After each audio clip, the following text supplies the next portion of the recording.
বাংলাদেশের ৮ থেকে ৯টি বিভাগের মধ্যে রেল স্টেশন মোটামুটি সব বিভাগেই দেখা যায়। তার মধ্যে প্রধান রেল স্টেশন হচ্ছে ঢাকা রেল স্টেশন।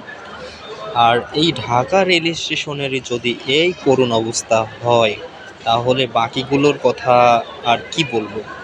এই যে দেখেন, ট্রেন রেখে দিছে এবং আমি একটা ট্রেনে কমলাপুর স্টেশনে ঢুকতেছি। ঠিক স্টেশন থেকে ১ মিনিটের দূরত্বও নয়। এই সময়ে রাস্তার রেল লাইনের ২ পাশ দিয়ে যে জঙ্গল অবস্থা, অলরেডি ট্রেনের অর্ধেক চাকা দেখাই যায় না, এরকম অবস্থা। আর পলিথিন যত কিছু এই রেল লাইনের পাশে পড়ে আছে।